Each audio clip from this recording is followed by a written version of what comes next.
This is the podcast you've been waiting for quite a while. The Miami Dolphins have pulled off a 27-21 victory against the New York Jets. Probably a game that was a little bit closer than it should have been from a score standpoint. However, and this is a huge however, probably the biggest however of the decade, if not two. The Miami Dolphins have lost their star player, Tyreek Hill, to a season-ending knee injury. Joining me right now on Dolphins in Depth is Isaiah Smalls. Isaiah, let's get the win out the way because that's an important thing. We've worked and waited a long time for a victory. Were you impressed by the win? Not really, because a lot of the things that I feared kind of came to pass. Like Justin Fields running all over them, like that came to pass. I mean, the run game was downright. It wasn't just Justin Fields, though. No. But I'm saying in general, the run defense, 8 yards per carry. Yeah, I know, but that's what I was saying. Like, just the run defense in general was terrible. Like, they literally let up nearly 200 yards. I think it was 197. The Jets had 170 in 3 quarters. They actually abandoned the run because they had to pass to keep the game, to get back in the game. Exactly. So, look, I think there's bigger issues that this defense had. Okay. And, the 3 takeaways, like, look, I'll give them credit for that. Two on defense, 1 on special teams. Like, they deserve all the credit in the world for that. But if you remove those takeaways, and I hate this game, like, remove the most significant part of the game, right? But if they didn't fumble at the 1 yard line. That's what I'm saying. If they didn't fumble at the 1 yard line, this is an entirely different game. And like, let's just acknowledge that. And I think we might have been looking at a loss if they hadn't fumbled at the 1 yard line. So that's what I'm saying. Like, let's take the win. Let's you know what I'm saying. Let's be excited. But 13 penalties for the Jets, 3 turnovers. That should be a blowout. It should be. It should be. But this is the Miami Dolphins we're talking about, and so the truth of the matter is, like, look, I'm excited that they got in the win column, right? But there was too much negative going on for me to be extremely excited. Chief among them, obviously losing a star player in Tyreek Hill, who was what particularly sucked about that, just personally speaking, is like he was having his best game of the year.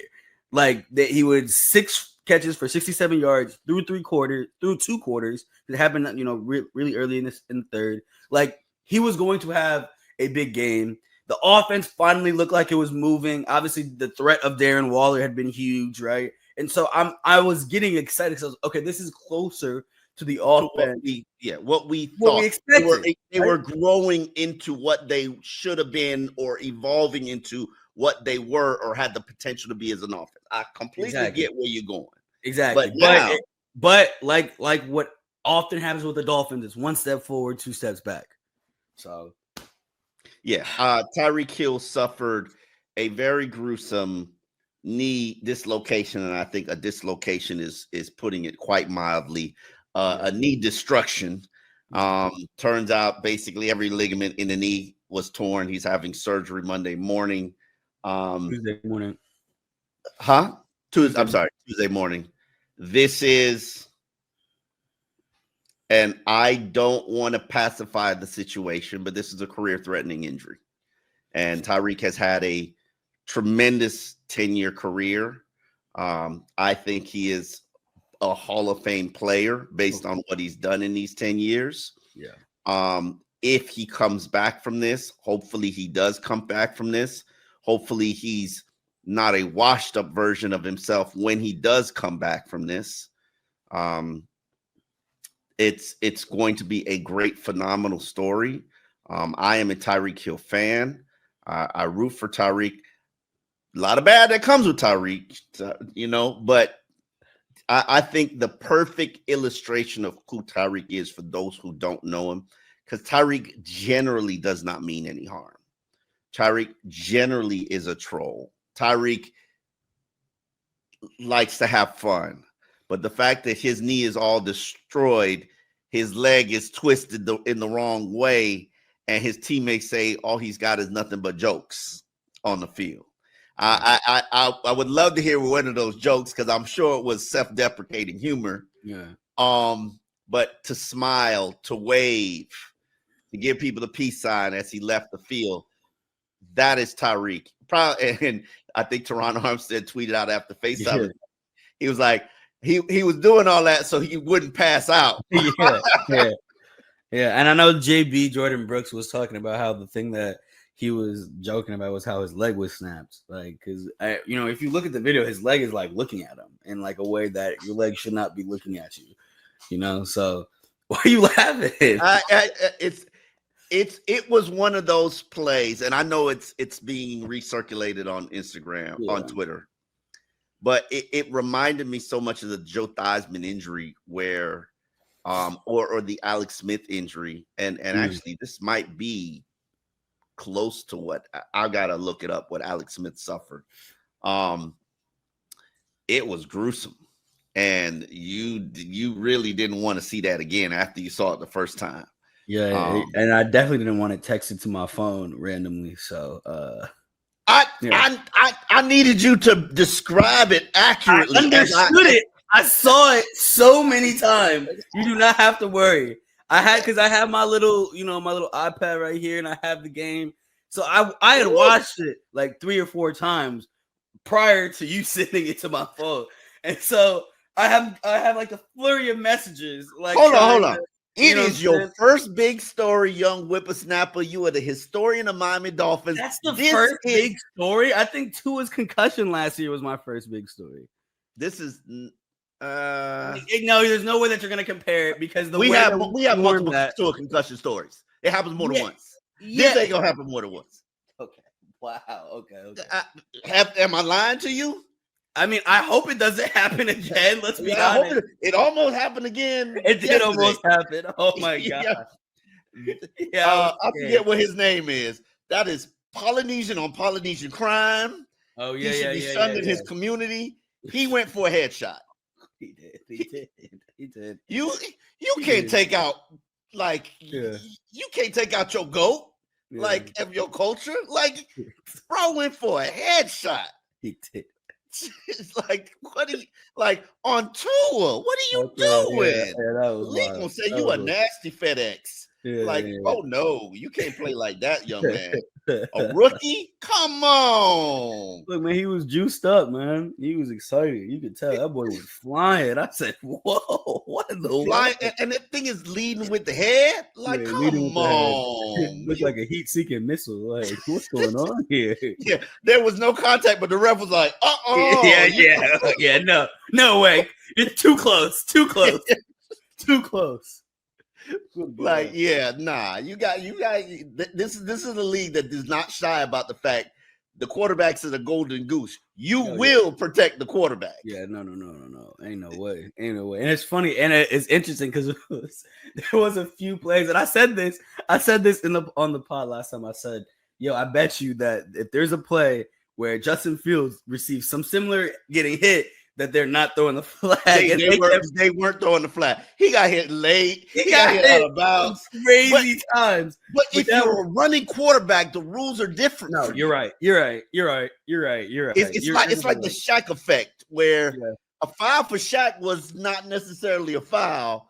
Yeah, if you are scrambling, and that's why Patrick Mahomes, the first game, I was so upset. I don't think he was fined for it, but the league had to privately send him a reprimand. Like, these defenders are coming off, and you're they're taking a foot off the gas, and you're hitting them. Yeah, he hit them shorter than them boys. Yeah, if one of them laid the smack on you, they would be fine. And you're hitting them. Like, oh no. I will be interested to see over the coming weeks how these calls on Jackson Dart go. Like, if he's gonna get the benefit of being a somewhat running quarterback, or what is he gonna get? Because look, you can't just do it one game. You have to build a body of work that you can run and scramble. I don't classify Jackson Dart as a scramble. Neither did I. But they had way too many design runs for him. I was like, because it's cheating, and Brian Daboll is at the desperate point of his career. Let's be real about it. And I love Daboll, that family. Yeah. But if you gonna run, and that's the thing, we should bring up the point that Tua was moved out the pocket a lot. Yeah, he the was. play action, the rollout, the move in the launch point. And I always thought that was a good strategy for Tua. People underestimate the fact that Tua is mobile. He can run. He shouldn't run, but he can run. I've always said that. Just because You can run, Omar, but I don't mean like come on, bro. no, I can't run. I can't. I'm talking about NFL run. Tua can run. He shouldn't run, but he can run. I don't think he can. Oh, he can. Trust me. Trust me. He can. The problem. The thing is, move him. Move him. Move the launch point. Mm-hmm.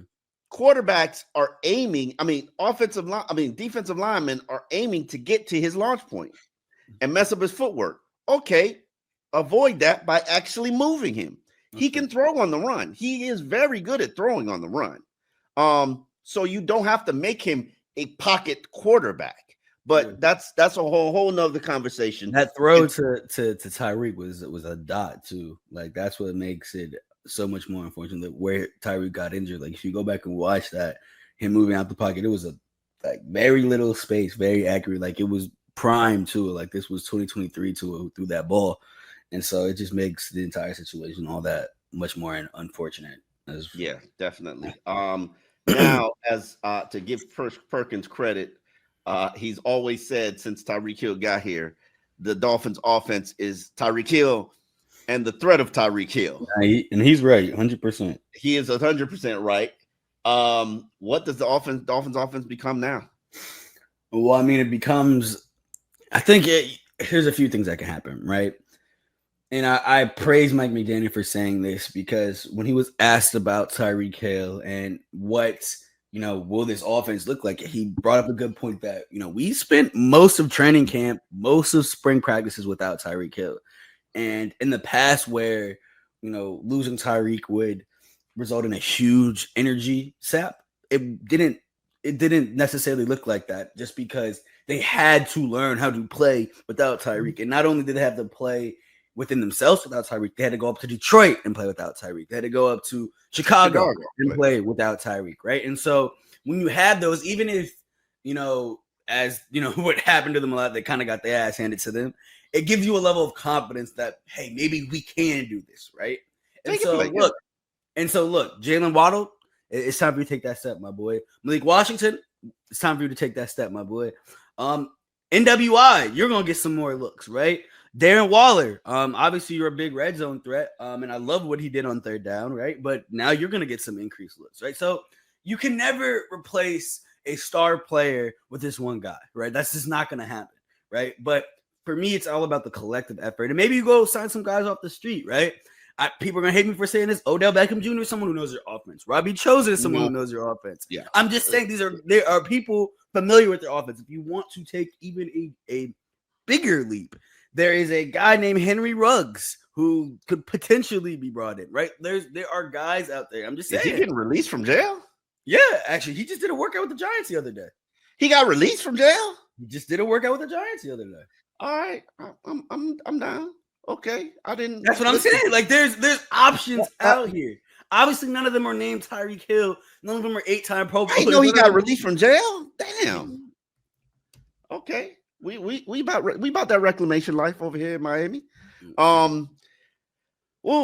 Yes, you're right. I think one of the first calls probably needs to be to Robbie Chosen because you need what I call a spacer. A guy who is going to legitimately space the field for you, keep things honest for your run game, for your tight ends. Robbie is that. Robbie knows the offense. Mike McDaniel has a high opinion of Robbie. You could sign him to the practice squad. Nobody would even bat an eye. You could elevate him a couple of times while maybe he gets his footing under him. The biggest concern that I have in life without Tyreek Hill is the attention that it's going to put on Jalen Waddle. I'm sorry. And I know Jalen Waddle is being paid like an NFL elite receiver, but when was the last time we saw elite receiver play from him? And I'm a Jalen Waddle fan. Now, and that's when he's not getting a ton of attention because Tyreek is on the field.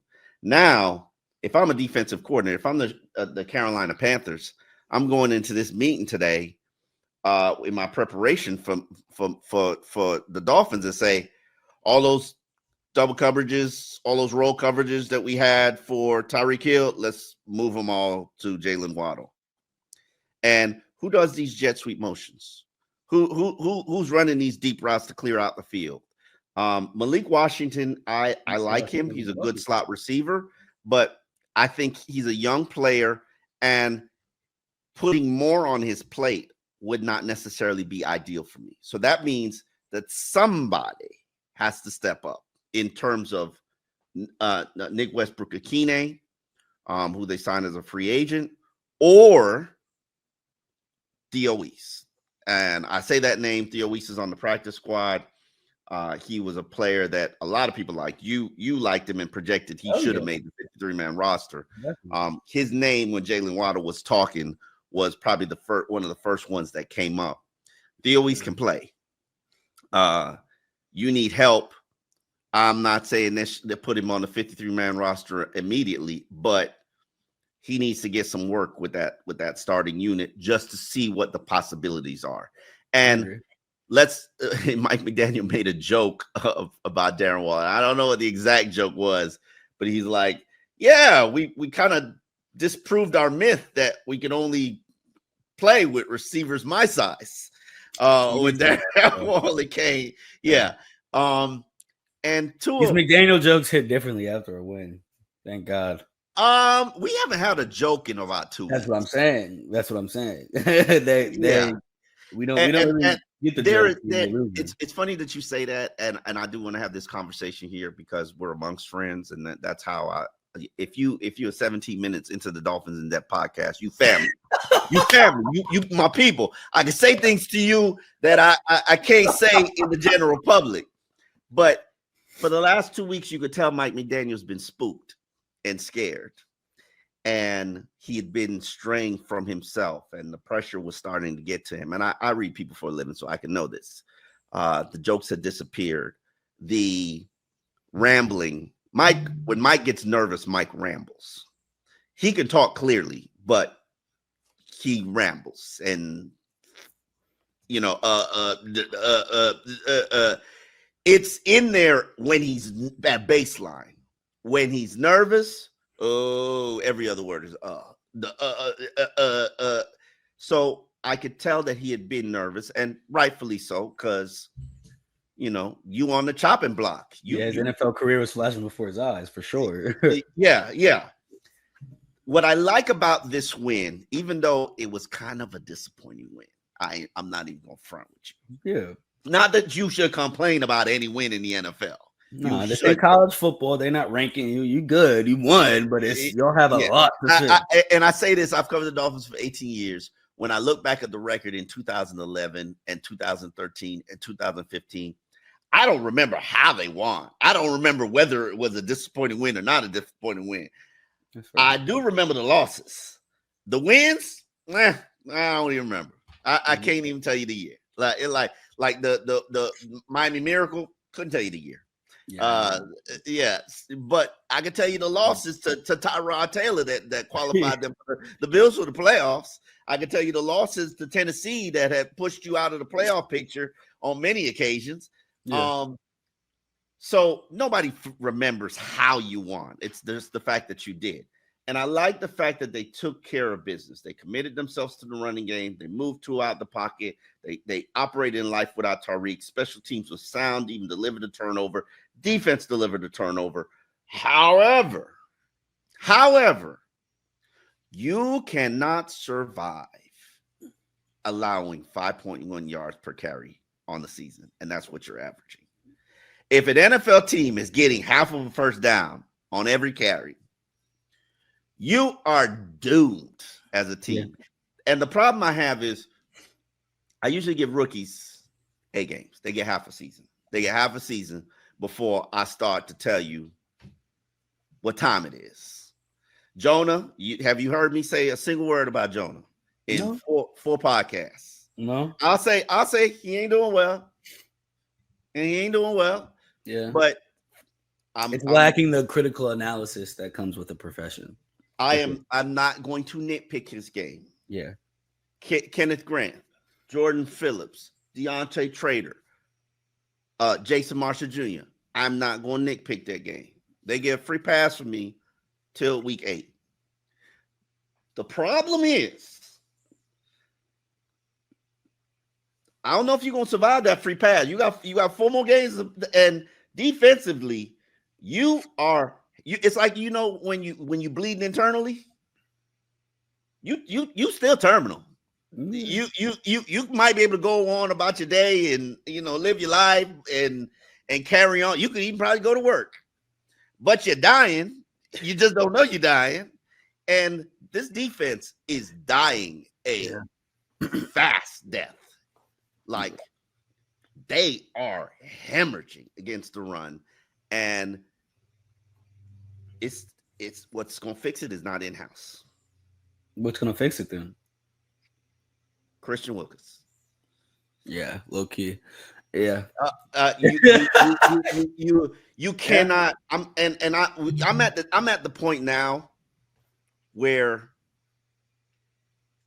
expecting these young rookies should be playing as platoon players and backups. Mm-hmm. They both should not be starting. Both as in Jordan Phillips and Kenneth Grant. Correct. Just for 30. Okay. They both should not be starting. They both should be playing probably 15 less snaps per game. And it is compromising your defense and your ability to actually play the game effectively. People want to criticize the linebackers. When you don't have nobody keeping you clean, like Zach Thomas, who is in the Hall of Fame, will tell you that he had Tim Bowens who kept him clean. And Zach Thomas was like, Tim Bowens belongs in the Hall of Fame. I mean, Tim Bowens belongs in the Ring of Honor for the Dolphins. And he was put in the Ring of Honor last year. This is such a bad situation. I'm sorry, but you need to break the breaking case of emergency glass. You cannot wait for the mid-season. I'm sorry. And Anthony Weaver, he has to know this at this point. You won the game. You gave up 197 rushing yards, 7 yards per carry to a team that you knew couldn't pass the ball. Mm-hmm. So you come into this game and you should know, stop the run, we'd be good. They can't stop the run. There's nothing, they can't stop the run.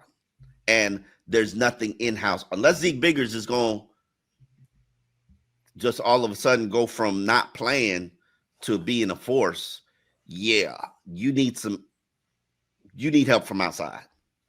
And I don't know where Christian Wilkins is in his rehab. Chris Greer said that we would absolutely be open to having him return. Christian Wilkins has a pending suit against the Las Vegas Raiders. He's supposed to have his contract guaranteed this year. Would Christian deserve to be in a facility rehabbing under a team's supervision? Absolutely. And I think the Dolphins would be wise to give him a call.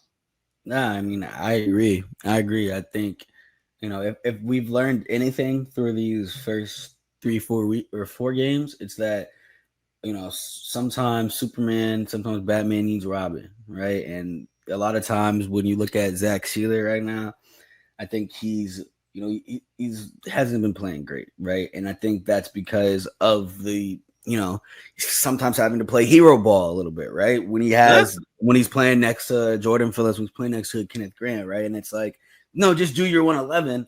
And it's easy to say that, right? But when the guy next to you isn't necessarily doing his part, not it's because he's just young. Again, to me, I keep repeating this because it was just so mind-boggling. But they replaced a 19-year-old veteran with a 22-year-old.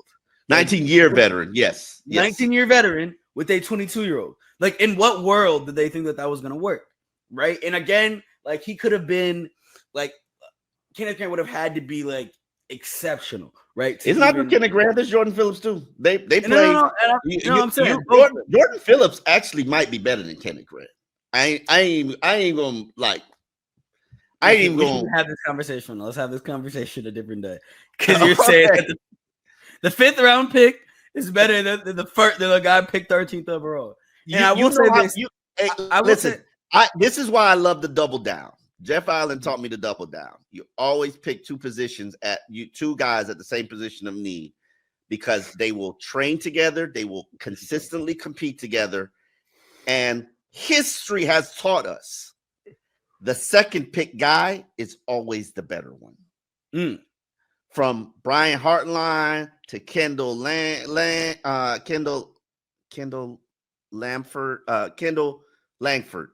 over Philip Merling. The second pick guy is always the better one. And lo and behold, and I'm not saying we're not at the final destination. We not. But I will say this. So you brought up something the other day, or at the start of training camp. You said, look at both of them. Who looks like someone that's ready to play defensive tackle in the NFL right now? And it's something I didn't realize at the time, but I realize it more and more every day that Jordan Phillips does look like he's a little bit more ready. He's just more in shape. He really is. Like he's like a big guy. He's muscular. He's a big muscular guy. Where Kenneth Grant is big.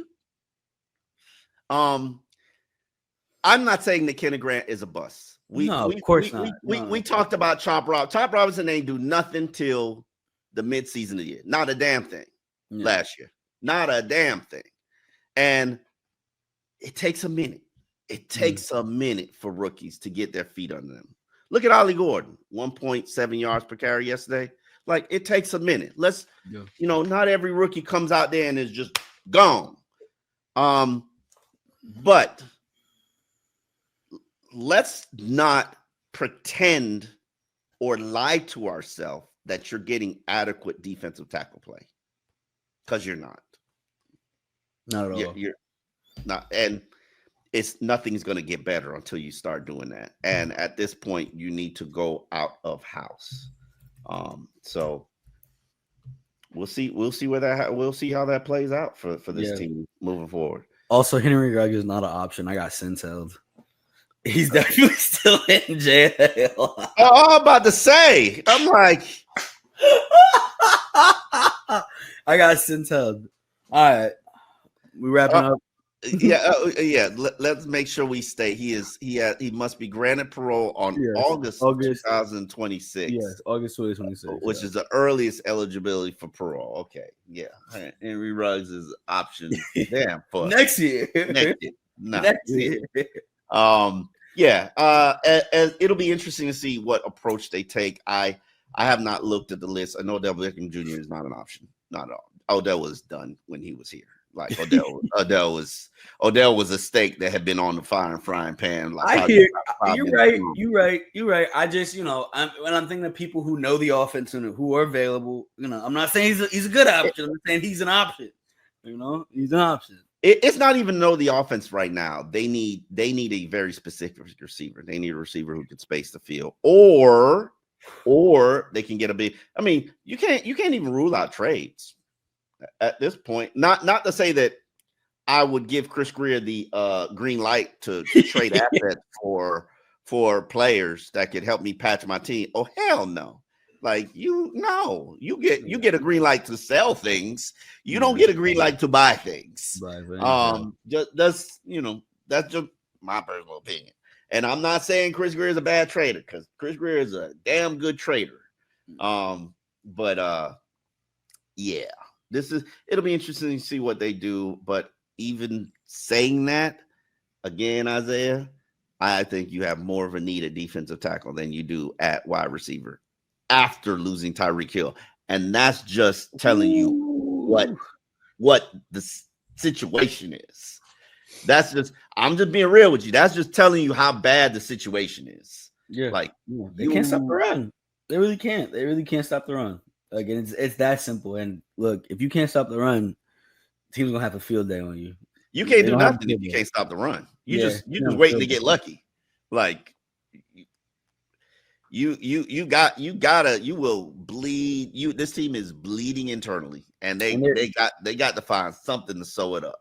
Like, And like if you look at their schedule, like there are teams that can effectively run the ball on you, down the line, right? You obviously have the Bills, right? The Commanders. Like you have teams that will try to run the ball down your throat. The Ravens, excuse me, how could I forget Lamar and Derrick Henry? Like, see, yeah.